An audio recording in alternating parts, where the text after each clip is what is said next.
Welcome back into another edition of Prime Sports World. On today's episode of the Prime, we're going to give you our fantasy football rankings for week number 18.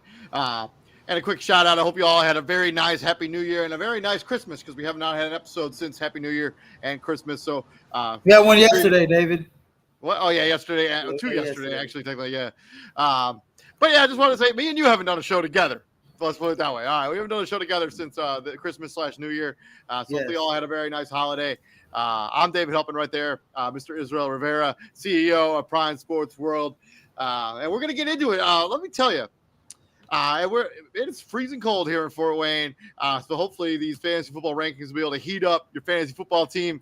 So you'll have the right guys in your lineup so you win a title. Like Izzy's going for a title in my league, going up against our good buddy Andy. So good luck to both of y'all. Good luck to both of y'all this weekend. Yeah, no, man. It's I haven't been. I don't know the last time I've been in the championship in that league, but all three leagues, man, this year, man, I've gotten to the championship, guys. So hopefully you guys been paying attention at least, to our show, because a lot of the stuff that I used in this show worked in my leagues, and it got me to the championship. Now, albeit I had the injury bug hit me real hard in a league where I didn't have like Jalen Hurts, and then I had like Jackson Smith and Jigba, and I had Keenan Allen in probably the worst offensive contest all season long in my starting lineup. Like, I just had the baddest break in the fantasy football team. So hopefully this week I can get it done and win one this year. Yeah, 480 jelly beans on the line and a championship ring. So good luck to you, my friend. Hopefully, I don't have a dog in the fight, but hopefully you guys all have a good matchup, and whoever wins. I did win a fantasy championship ring in that league with Mr. Dan Kenny. I won a ring in that league, and I won 550 jelly beans, which is probably going to have to go towards by buying a new car after I totaled my car over on New Year's Eve. So, Jesus. Yeah. So, but let's get into it. Let's talk about some fantasy football. Let's not talk about my total car. It's not something I want to talk about. Let's get into it. Let's talk about them rock throwers. Let's talk about the quarterback position. I will tell you also, this was the most difficult week I've ever done when it comes to doing rankings.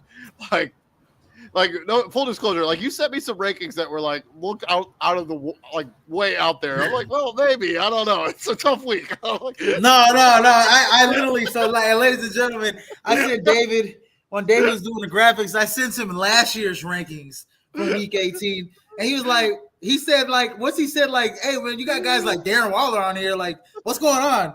And I'm like, oh, yeah, I might have sent you the wrong rankings because Darren Waller's been retired for about a year or so. Yeah, just playing. And I'm like, yeah, Evan Ingram, I'm like, Stephon Diggs is on here. I'm like, something's up. I got to figure out what's going on. Let's talk about quarterbacks. I got Baker Mayfield, number one. The thing with rankings for this particular week, I've just picked guys that have stuff to still play for. So if they have stuff to still play for, they made it onto my rankings. That's why you see Lamar Jackson at 6. He's normally a top 5 guy, top 3 guy. But I think there's a scenario where they're like the Ravens get up in the first half and they just cruise the rest of the game. They let Josh Johnson take over from there. But yeah, I got number 1. I got Baker Mayfield. 2, I got Joe Burrow, who's just been on a tear this season. 3, Sam Darnold, in a game where they can become the number 1 seed in the NFC. 4, Bo Nix, because I am a believer in Bo Nix and the Denver Broncos. I think they get it done. I think they snap that playoff drought. I think it's been since the Super Bowl that they haven't gone to the playoffs. So I think they snapped that drought. Number 5, Jaden Daniels. Yeah, a little bit concerned about Jaden Daniels. The Commanders don't really have anything to play for. I know they can jump the Packers. Yeah, I think they can jump the Packers if the Bears end up beating the Packers, but I just don't see that happening. The Bears beating the Packers. When it comes to the 6th and the 7th seed, it's like pick your poison because you're either gonna have to face. Well, I think you'd rather be the 6th seed, right? Right? Because you'd rather play the Rams than the Eagles in the first round. Absolutely. But, I my mind was somewhere else. I was thinking the Lions, but they're going to have a bye. So Maybe Lions of the Vikings, maybe Lions of the Vikings might have a bye. Who knows? Yeah, But so then 6, Lamar Jackson, talked about that a little bit. 7, Jared Goff. He's got a big-time game there on Sunday Night Football. 8, Bryce Young. Yeah, I liked what I've seen out of Bryce Young over the last month or so, 2 months, ever since he was reinserted in the starting lineup. 9, Russell Wilson. 10, Michael Penix Jr. And then my outside looking in, I got Mac Jones, Drew Lock, and then I got Drake May going up against the Buffalo Bills. And then my sneaky and daily is Mac Jones at 5,200. I just think that could be a mini shootout there against Indianapolis. Oh, it's gonna be a shootout. You see where I got Joe Flacco there. I saw. At number 1, I got Joe freaking Burrow, MVP candidate Joe Burrow. I like Joe Burrow this week going up against the Pittsburgh Steelers. I think that's gonna be a shootout in itself right there. I think they're going to put up a lot of points against the Steelers. At number 2, Lamar Jackson. I disagree. I think Lamar at least played 3 quarters. I think he'll play at least 3 quarters, and that's good enough to be top 5, in my opinion. I think he'll put up some numbers against Cleveland. Three quarters, because I think Cleveland will play him tough a little bit. If you get a half out of Lamar Jackson, I think that'd be enough to put him in the top 5. Yeah, that's true. At number 3, I like Jaden Daniels this week. They do got a lot to play for. I mean, not having I know the Packers have an easier, that all they have to do is win against the Bears, and they got the 6th seed. So that's enough. But Jaden Daniels is going to play all 4 quarters, in my opinion. Yeah, I agree. Yeah, so and they're going against Dallas, who's virtually going to put nobody out there. This is a lost season for them, so I like Jaden Daniels this week. Number 4, Baker Mayfield. 5, Sam Darnold. I got Sam Darnold and Jared Goff. I think that's going to be a hell of a game, probably the best game of the week. It might be game of the year. Yeah, it might be game of the year, man. I mean, it's for number 1 seed, pretty much. It's the first time. It's the first time that the number 1 seed and was on the line in the final week of the regular season in the NFL since 1993. Since that game where Emmitt Smith separated his shoulder against the Giants in '93, I ended up rushing for like 225 yards in that game with a separated shoulder. And it's crazy because the 5th seed in the wild card is going to be a 14-win team. Yeah. It's the most amount of wins between 2 teams going head-to-head in NFL history. It's pretty crazy. And it's for the NFC North supremacy as well. So just throw that in there. First round bye, NFC North, home field throughout the playoffs is all on the line. Crazy. It's a big game. So 5 and 6 are Jared Goff. At number 7, I got Bo Nix going up against probably the 2nd and 3rd stringers in Kansas City. They need a win. At number 8, I got Justin Herbert this week. Honestly, I'm not really worried too much about the Chargers. They may have that game wrapped up by the first half. Probably midway 3rd quarter, they'll probably yank Justin Herbert. That's why he's probably so low there. I didn't even rank Justin Herbert. I especially with the Steelers playing. Like if the Steelers win on, if the Steelers beat the Bengals, the Chargers aren't going to play any of their guys. I don't think, because they can't move up in the standings at all. But if the Steelers were to fall, which I predicted yesterday, I think that 5 seed is in play for the Chargers. Yeah, absolutely. Absolutely. And then at number 9, I got Joe Flacco. Yes, Joe Flacco is going to put on one hell of a performance against the worst pass defense in the NFL. Give me Joe Flacco on the Indianapolis Colts. And then round out my top 10, I got Russell Wilson. I think he's going to put up some numbers against Cincinnati. That's going to be a high-scoring game. And then my outside looking in, I got Kyler Murray. They don't really have much to play for. I don't even know why I even got him in there. I don't even know if he's starting. I think he is playing though. He should play. Yeah, and then my second outside looking is Jordan Love. He's another guy. I mean, if they got things wrapped, they really don't have things to play for. But I mean, we're the 6th and the 7th seed. But the thing is, if they have it wrapped up after 3 quarters. They're up by 4 scores or so. He's getting yanked. I honestly think that they can rest him and they could probably play Malik Willis and win that game against the Bears. So that's just me. That's just me though. And then round my last guy on the outside looking in is Michael Penix Jr. I think he's gonna have a solid game against Carolina. And then my cheap option in FanDuel is Tanner McKee, the backup in the Philadelphia Eagles. No Kenny Two Gloves, no Jalen Hurts. So Tanner McKee is the is the lone gun there in Philadelphia, going up against the Giants, and anything can happen in that game. So I like Tanner McKee at if you're 6,400. man, if you're Tanner McKee, man, you're calling your own number the whole game. Like, I'm gonna gunsling the shit out of this ball. Yeah, exactly. I'm just gonna toss it everywhere, anywhere and everywhere. I think it should go. I mean, what do I got to lose? I'm playing the meaningless game in the regular season. I get my first NFL start. I'm chucking this bitch. Yeah, I am. I'm chucking it. I mean, we're not going anywhere. We're not getting the number 1 seed. We're locked in at number 2. I mean, I'm just gonna it doesn't matter if we win or lose. I'm just gonna do whatever I want to do. Yeah, exactly. Like I'm pretty sure Nick Sirianni's gonna be like, "Hey, go ahead, kid, just call your plays for the first half, or the whole second half. You could call all the plays. You could call them second half. Go ahead, I don't care. They'll probably have Saquon Barkley, Jalen Hurts call plays at some point in the game. You know what I mean? Like crazy. Moving on from the pass throwers, let's talk about them rock toters. Let's swing it over to the running backs. Yeah, the running backs. Yeah, number 1, Derrick Henry, man. I think he's going to have a big game, especially I think he's going to have a big first half against Cleveland. Like you said, if they have things wrapped up, they're up big. Probably midway third quarter, he gets yanked. But he's going to have a big game. He's going to end 2020, end 2024, 2025 season on a bang. Regular season with a bang. And then at number 2, I got Bijan Robinson going up against Carolina. I think he's going to have a big game. At number 3, Bucky Irving. I think he's going to have a monster game against New Orleans for the Tampa Bay Bucks. I think when it's all said and done, I think Bucky Irving might have the most fantasy points when it's all said and done this week. At number 4, I got Jahmyr Gibbs. 5, Jonathan Taylor. At number 6, Devon Achane. They have a slither. I think the Dolphins are still Cincinnati still have a little bit of a window to make it. So the Cincinnati Bengals, in order for them to get into the playoffs, they need Miami and Denver both to lose. Miami just needs Denver to lose, and Denver clinches with a win. Ooh, Miami just needs Denver to lose. Wow, so that's pretty crazy. That's a pretty decent scenario, and honestly, that's a scenario that can happen for all teams. I mean, obviously Denver controls their destiny, but Miami Kansas City, might give Miami some problems with Carson Wentz. Who knows?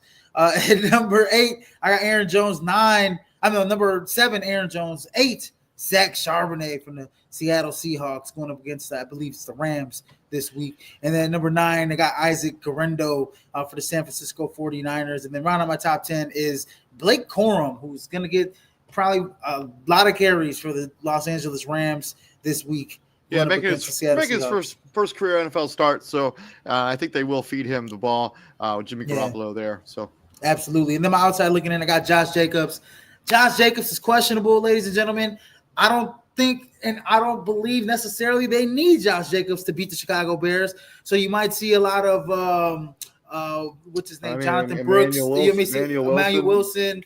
You might see a lot of who's the other guy? I think it's Brooks, if I'm not mistaken. Yeah, they got Jonathan Brooks, and then they got Chris Brooks or Aaron Brooks? Chris Brooks. No, it's Chris Brooks. It's Chris Brooks, not Jonathan Brooks. Chris Brooks, and then they got Emmanuel Wilson because Josh Jacobs is kind of banged up, so I think he might play like a quarter or two, depending on how he feels, depending on how the game goes. They might say, okay, we're gonna just sit you for the playoffs. So Josh Jacobs is on the outside looking. Otherwise, he'd be high on this list. And then I got Jalen Warren and Tyrone Tracy at my outside looking. And then my cheap option in FanDuel is Clyde Edwards-Helaire from New Orleans at 5,400 going up against the Tampa Bay Buccaneers. He might split some. Clyde Edwards-Helaire's in New Orleans now? Yeah. He's in New Orleans. And I mean, yeah. What? Yeah, Clyde Edwards-Helaire's in New Orleans, and he might and he's probably going to split carries with what's his face? How did he get on New Orleans? I don't know. He was on the practice squad. And he's gonna be starting, bro. He's gonna be starting, and he's probably gonna split carries with who the heck is it? Jamal Williams. He's probably gonna be splitting carries with Jamal Williams there. So yeah, how long has Clyde Edwards-Helaire been on the Saints? Like I thought he was still on the Chiefs. What? Dude, I don't know, bro. I don't know, but they activated him this week, and he's gonna be starting against Tampa Bay. So There you go. I like it. I like it. That's a deep dive right there. There you go. From your ranking, let's talk about mine. I got Bucky Irving at number 1. And I have a lot of Tampa Bay Buccaneers in my top number 1 spot when it comes to these fantasy football rankings for this particular week. 2, Derrick Henry, the King. Yeah, I think he only plays a half. I think that should be good enough. 3, Jahmyr Gibbs. 4, Bijan Robinson going up against the Carolina Panthers, who have been giving up big yardage on the ground. 5, Aaron Jones Sr. 6, Najee Harris, in a game the Steelers have to have if they have won any chance of winning the AFC North here in a couple of hours. Tyron Tracy Jr., who should get some votes for Offensive Rookie of the Year. He won't win it, but he should for sure get some votes. Number 8, Devon Achane for the Miami Dolphins, who have a little bit of playoff hope alive there. 9, Breece Hall. I think you just want to end the season on a high note there for the New York Jets. Tank Bigsby for the Jacksonville Jaguars. I have no idea how much they're actually going to run the football there in Jacksonville. There are probably better options than Tank Bigsby, especially if you played him last week or last 2 weeks, really. He kind of burnt a bunch of people in fantasy football as he just didn't get the touches people were expecting out of the Jacksonville Jaguars. And then Isaiah Garendo, my outside looking in. Ray Davis, who's getting the start for the Buffalo Bills, and Blake Corum, who's getting the start for the Los Angeles Rams. Then my sneaky daily is also Ray Davis at 5,200. I think that's a pretty solid option. When he was starting, I think when he started that one game for James Cook, he was real good for the Buffalo Bills. So I think that's a good risky, real roll the dice there on Ray Davis. Yeah, no, I like the Ray Davis pick. I actually picked up Ray Davis in the league. And if I have any inkling that Josh Jacobs is not starting this week against the Bears, which he's still kind of questionable, I'm starting Ray Davis in his spot. So, moving on from there, let's talk about them pass catchers. Let's swing into the wide receiver position. Number 1 guy is Mike Evans. That's 3 Tampa Bay Buccaneers, all at number 1 spots at quarterback, running back, and wide receiver. But I think that they're going to put the hurting on the Saints, and I think that they're going to doorstep the New Orleans Saints. And Mike Evans needs 80 yards to get to over 1,000 yards to have that streak continue. I think they're going to feed him the football to make sure he gets those numbers. Mike Evans is my number 1 wide receiver there in fantasy. 2, Justin Jefferson. 3, Jamar Chase. In games they both have to win. 4, Drake London. Same idea. Games they have to win. 5, the Sun God. I'm on Ross St. Brown. 6, Cortland Sutton. 7, Brian Thomas Jr. Looking to put the nice cap on, which has been a really solid rookie season. Another guy who should get some votes for Offensive Rookie of the Year. Will not win it, but he should be in the consideration for damn sure. 8, Tyreek Hill. A little concerned about just Tyreek Hill in general. Just his, especially with Tyler Huntley, if that ends up being the quarterback situation there for the Dolphins. But yeah, we saw that offense without Tua. It's just abysmal. 9, DJ Moore. 10, Jackson Smith and Jigba. Then my outside looking in, I got Malik, Will You Be My Neighbor? Neighbors, George Pickens, Calvin Ridley. And then my sneaky and daily / DraftKings is Alec Pierce at 5,000 and Keyshawn Putti at 4,200. He surged a little bit here towards the end of the season. Seems to be a nice little pour there with Drake May. Yeah, man. So, one thing I will say about Alex Pierce is he's been on my radar for the last 4 or 5 weeks. I think if he's really good on deep balls, and guess who's throwing that deep ball? Joe Flacco, baby. Yeah. So, Alec Pierce is somebody that you should be looking into, especially in the last game of the season. Joe Flacco is just gonna let it rip against the Jacksonville Jaguars. So I like that Alec Pierce sneaky and daily. I've had him on my radar for like the second half of the season, but he just hasn't gotten the volume of targets. Yeah. Just the inconsistency at quarterback play for Indianapolis has been. And then I look at a guy like George Pickens. I don't know. I got him low on my list. You have him on the outside looking in.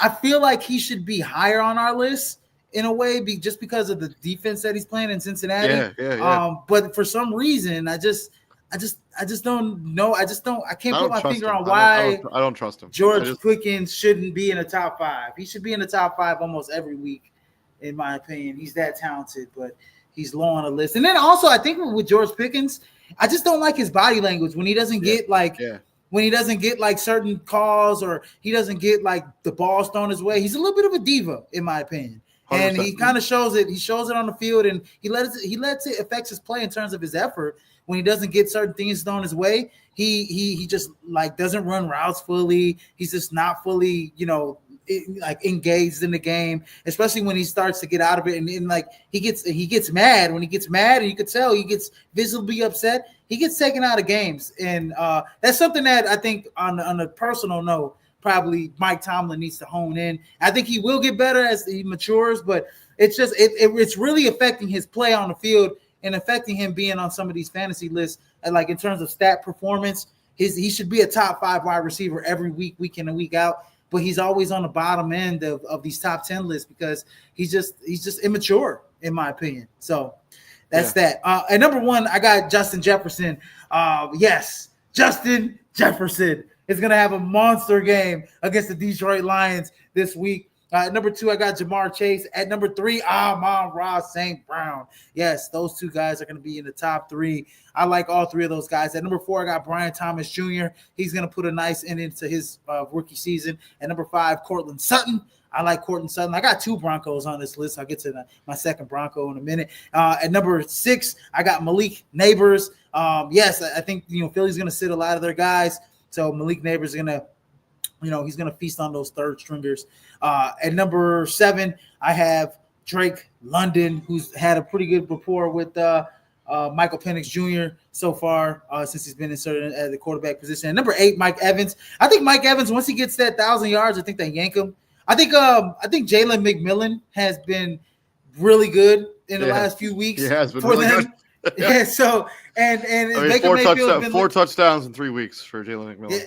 Yeah, and we could say this. I mean, shoot, with Chris Godwin going out, we probably wouldn't know what Jalen McMillan had, 100%. And now we do. And so I think moving forward, you kind of look at it and you're like, well, I think Jalen McMillan's that new second guy in Tampa. At number 9, I got Ladd McConkey going in. I mean, like you said, like if the game's wrapped up with that Chargers game, with everything, looking the way it is, he may not play a full game. And then at number 10, I got George Pickens. Like I said earlier, immaturity is keeping them from the top 5. On the outside looking in, I got Jackson Smith-Njigba. I got Jordan Addison and T. Higgins, who had a hell of a game last week, caught the game-winning touchdown in overtime, had 99 yards. 3 touchdowns. 3 touchdowns. 3 touchdowns total, had the game-winning touchdown last week. Yeah, T. Higgins was a monster last week. And then my cheap option in FanDuel is Marvin Mims Jr. at 5,600, who had a monster game for the Denver Broncos last week. Marvin Mims Jr. should have a big game against the Kansas City Chiefs this week as well. I like the Marvin Mims Jr. pick. Moving on from there, let's talk about them bulkier pass catchers, them tight ends. Go ahead, brother. Tight end. Number 1 tight end, I got Trey McBride. He was just amazing last week. I think he's going to just have a monster game. 30 fantasy points for first touchdown. I think his first touchdown too first as well. First touchdown of the season as well. So yeah, absolutely. And then at number 2, I got Brock Bowers, who's just obliterated the tight end rookie records set by Mike Ditka. He's going for like the all-time reception record, I think, on the tight end, or some record. He can break some crazy record this weekend. He's got 108 receptions so far, so he's going crazy. Right, I think he needs like 8 receptions to break the all-time receptions in a season for a tight end record. Dude, and he's doing that. He's doing that with third-string quarterbacks. Yeah. Let's put that in perspective, ladies and gentlemen. If Brock Bowers got an elite quarterback there in Vegas, he would put up some astronomical numbers at that position. Yeah, so he needs 8 have the most receptions for a tight end in one season ever in his rookie year. It's ridiculous. He's already broken, like you said, Mike Dick's receiving yards record for a rookie. I mean, he's breaking. He's just flat out. He's already been a top 5 tight end first year in. I mean. You rarely see guys like that. You get the Tony Gonzalez's. I mean, it took Travis Kelce even a few years to even get to that status. His kid's doing it first year right out the bat, coming off of a major injury Remember, he had that hip injury or the knee injury or whatever in Georgia. He's coming off that injury, and he's just been playing balls out crazy for the Raiders with third-string quarterbacks. So, and then at number 3, I got T.J. Hockenson. 4, Mark Andrews. And at number 5, I got George Kittle, which I don't know why George Kittle's playing. I don't know if he's going to play, but looks like he is going to play. So it's a meaningless game for him, but he wants to play. At number 6, I got Zach Ertz. At number 7, Mike Gesicki. Yeah, Mike Gesicki had a really good game last week. 8 receptions. He was looking really good last week. I look for Mike Gesicki. I think he had over 80 yards too. I look for Mike Gesicki to have another big game this week against Pittsburgh. Joey B's looking. Those are his 3 top guys, right? You got Jamar Chase. When Jamar Chase ain't rolling, he's got T. Higgins on the other side. And then when T. Higgins ain't open, he's got Mike Gesicki. Honestly, he looks at Mike Gesicki a lot. On drives. I mean, he's looking, and then the 4th guy is Yoshi Vosh, who I just needed 1 yard from Yoshi Vosh. Come on, man. I don't even want to talk about it. I don't even want to say he had 16 yards. He got 16 yards on a dig route in OT, and I just needed 1 yard. And we got like $1,200. Anyways, and then I got at number 8, you got Tucker Kraft. 9, Sam Laporta. I don't know. Sam Laporta's a little banged up, but he should be all. Obviously he's going to be a go. I just think the guys. I think Jahmyr Gibbs and Amon-Ra St. Brown have a bigger impact on this game than Sam Laporta. But I like Sam Laporta. I don't know if Sam Laporta is going to get a touchdown. Is what I'm trying to say. And then round my outside looking, I got Pat Freiermuth, and then. Run on my top 10, I got Pat Freiermuth. And then I'm outside looking in, I got Jonnu Smith, Hunter Henry, and Jake Ferguson, because why not? Nobody in Dallas is going to be there to catch the football with Jake Ferguson. And my cheap option in FanDuel is Grant Calcaterra at 4,800. They're going to sit all their starters. Grant Calcaterra is going to be in there. He's going to be playing with Tanner McKee. Tanner McKee's probably going to give him the ball a bajillion times. So – Dallas Goedert's been out for a hot minute anyway, so Grant Calcaterra has been their starting tight end. So I don't if that impacts anything at all. But yeah, well, I think he still plays though, because I don't know who's their backup anyways down there in Philly. Yeah, I don't know who the backup to the backup would be. So he probably will get some. He probably will get some tick in that game against the Dallas Cowboys or whatever they're playing, the New York Giants. On the other side, to my tight ends, I'm going Trey McBride and Brock Bowers at 1 and 2. I wouldn't be surprised if those 2 guys are 1 and 2 for a majority of next season as well, because they've just been so much better than any of the other tight ends this season, or at least more consistent. And 3, I got Mark Andrews, a game that Baltimore still kind of needs to win. 4, George Kittle. I'm agreeing with you. I don't know why he's playing, but all the signs point that he's going to suit up for that game against the it's either the Arizona Cardinals or the Arizona Cardinals. And then 5, T.J. Hockenson going up again, and then with Sam Laporta 5 and 6 going up against each other, and then Minnesota Vikings Detroit Lion matchup. 7, Jonnu Smith, who's had a really nice rookie season, not rookie, but nice season at the tight end position for the Miami Dolphins. I think he's got 4 straight weeks with a touchdown. I am concerned with Tyler Huntley under center based on what that offense looked against like Cleveland last week, but we'll see. 8, Mike Gesicki, probably too low on Mike Gesicki, to be totally honest with you. He had 18 fantasy points last week. He had like 8 catches. So just a really good game for him. 9, Pat Freiermuth. 10, Hunter Henry for the New England Patriots. And then my outside looking in, I got Kyle Pitts. You seem to have some sort of rapport there with Michael Penix when he's not dropping obvious touchdowns that turn into interceptions.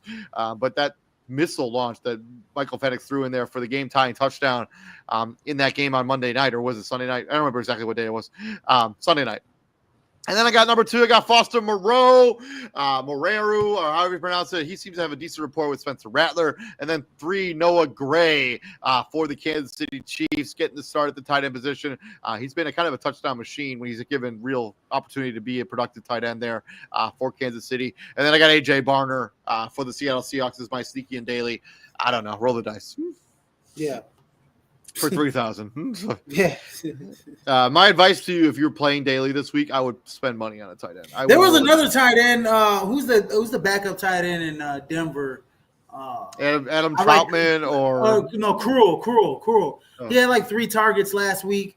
I think he's a nice little red zone target this week against Kansas City. We'll see though. My advice to you is I would spend money on the tight end position this week. I wouldn't go the tight end. I wouldn't go the cheap route. I think there's too many. I'd actually put most of my money in tight end. I'd actually go either Brock Bowers or Trey McBride if you're buying any if you're doing any fantasy FanDuel lineups. I'm going Brock Bowers, Trey McBride, and then working from there on up. So yep. From there, let's swing over to the other side of the ball. Let's talk about defense. I got the Tampa Bay Buccaneers going up in my number one defensive rankings. They're going against the New Orleans Saints, who have been an absolute train wreck for the last couple of months, at least last 2 weeks. They get shut out entirely by the Green Bay Packers, and then they just get basically ran apart by the Las Vegas Raiders last week. They gave up 20, I think it was like 20 fantasy points to the Raiders defense. So Tampa Bay is a better unit than that. That's the way I'm going. 2 Baltimore Ravens going up against the Cleveland Browns and DTR. 3 Miami Dolphins going up against whatever's left of the New York Jets and what could be Aaron Rodgers' final game in the National Football League. 4 Washington Commanders going up against whatever's left of the Dallas Cowboy offense. 5 Denver Broncos going up against Carson Wentz and the Kansas City Chiefs and whatever's left of that offense.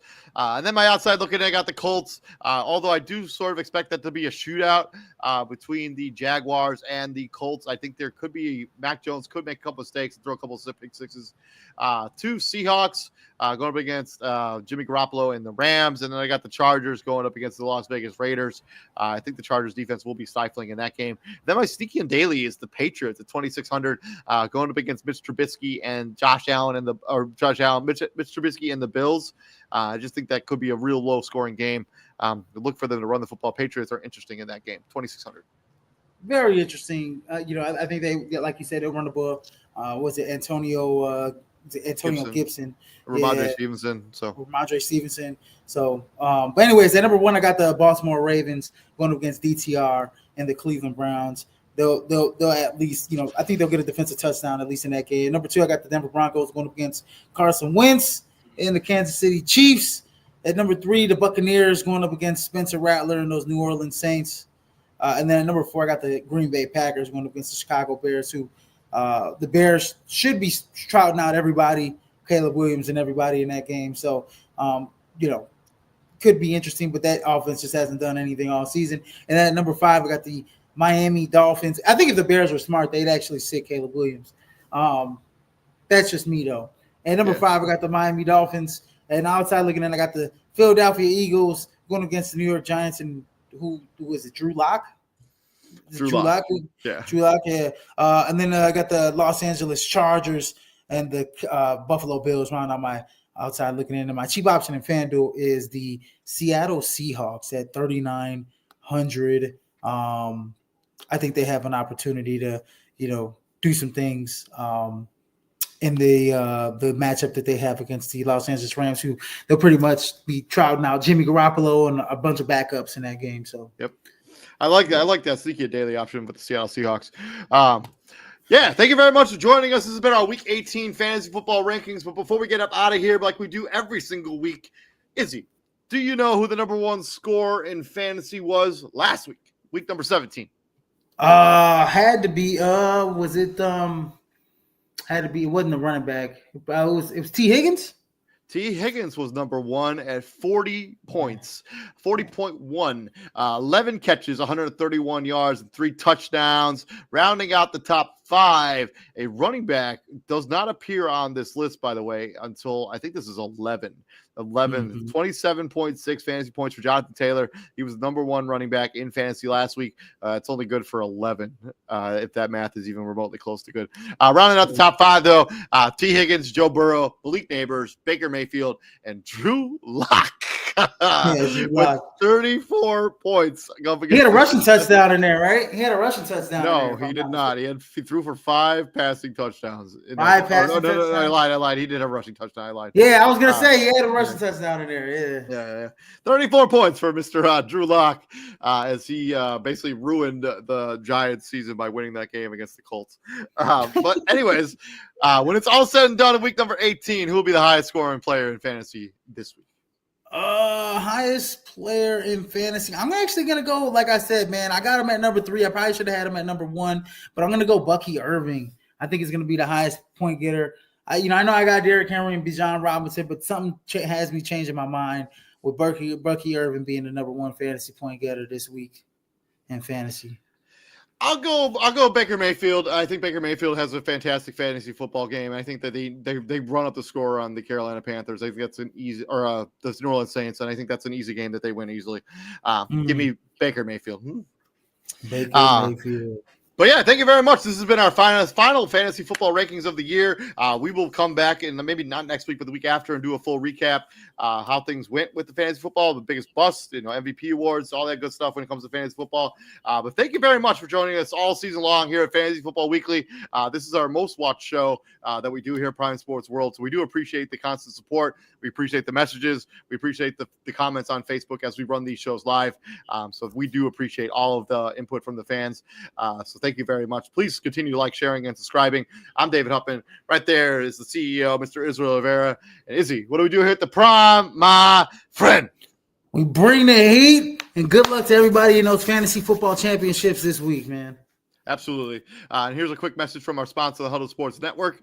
We'll be back here on Monday breaking down all the action that went down over the weekend in the National Football League. You all have a good night. Stay safe out there and stay warm because it is real cold here in Fort Wayne, Indiana.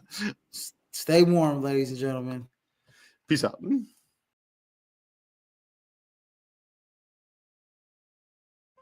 Welcome to the Huddle Sports Network, where we're breaking boundaries and redefining podcasting. Broadcasting live on 6 different platforms, we're bringing you the latest in sports like never before. Imagine tuning into real-time discussions, expert analyses, and fan interactions all at your fingertips. Each platform offers a unique experience, whether you're on YouTube, Facebook, or Twitch. We're not just sharing stories, we're creating a community of passionate sports enthusiasts. Join us as we dive deep into the evolution of podcasting, where every episode is a chance to engage, debate, and celebrate the world of sports. This is where your voice matters and the game never stops. Welcome to the Huddle Sports Network, where we're breaking boundaries and redefining podcasting. Broadcasting live on 6 different platforms, we're bringing you the latest in sports like never before, where sports passion meets podcasting brilliance. I'm Mike, the Bear fan, and alongside Bill, the Packer fan, and our buddy Ken Catalone, we're bringing you an incredible lineup of 38 diverse podcasters. Each one brings their unique flavor to the table, covering everything from game analysis to behind-the-scenes stories.